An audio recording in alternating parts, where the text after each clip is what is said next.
নমস্কাৰ বন্ধু বান্ধৱীসকল সিৰিয়েল ময়ূৰপঙ্খী ধাৰাবাহিকখনৰ আজিৰ হ'বলগীয়া খণ্ডটি চাবলৈ বহুতেই বেছি ভাল লগা হ'বলৈ গৈ আছে কিয়নো আপোনালোকে যোৱাটি খণ্ডত যি ধৰণে দেখিবলৈ পাইছিলে আদিত্যৰ বন্ধুজনে যেতিয়া ছোৱালীজনীক বচাব নোৱাৰিলো বুলি ফোন কৰি কৈছিল তেতিয়া ফোন কৰাৰ পিছত এতিয়া আদিত্যই একো কথা গম পোৱা নাছিল আৰু লগতে আদিত্যই গাড়ীখন ৰখাব দিছিল আৰু ৰখাব দিয়াৰ লগে লগে এতিয়া আদিত্যৰ কি হৈছে ঘৰৰ মানুহে হুদাৰ পিছত আদিত্যই একো ক'ব পৰা নাছিল আৰু তেনেকুৱা আপোনালোকে যোৱাটি খণ্ডত দেখিবলৈ পাইছিলে আৰু ঠিক তেনে ধৰণে আপোনালোকে আজিৰ খণ্ডটিও দেখিবলৈ পাব আজি আদিত্যই পাগলৰ দৰে হৈ পৰিব আৰু গাড়ীৰ পৰা ওলাই দৌৰিবলৈ ধৰিব ৰাস্তাত তো তেনেকুৱা আপোনালোকে আজিৰ খণ্ডটিতে দেখিবলৈ পাব আপোনালোকে ময়ূৰপঙ্খী ধাৰাবাহিকখনত আনফালে আপোনালোকে আজিৰ খণ্ডটিতে দেখিবলৈ পাব ৰাধা সকলোবৰ কথা হিয়াই ক'ব যে এতিয়া ছোৱালীজনী দি আৰু এই পৃথিৱীত আৰু সেইটো কথা এতিয়া ৰাধাই জনাৰ পিছত এতিয়া কান্দিব ধৰিব আৰু লগতে কান্দনত আজি ৰাধাই ভাগি পৰিব আৰু মামেকো বুজাবলৈ ৰাধাক চেষ্টা কৰিব কিন্তু ৰাধাই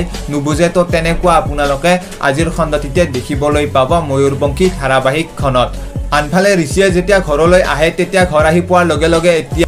ৰাধাৰ মামেকে প্ৰশ্ন কৰিব যে এতিয়া কিহৰ কাৰণে ইমান দেৰিকৈ আহিলে ঘৰত আৰু লগতে ছোৱালীজনী যদি বেমাৰে তেতিয়া হলে বাহিৰলৈ কিয় কামত গৈছিল তো সেইবোৰ কথা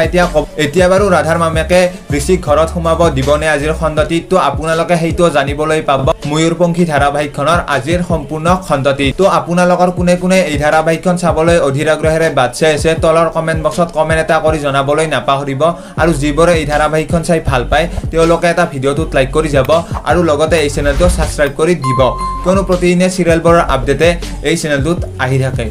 ধন্যবাদ।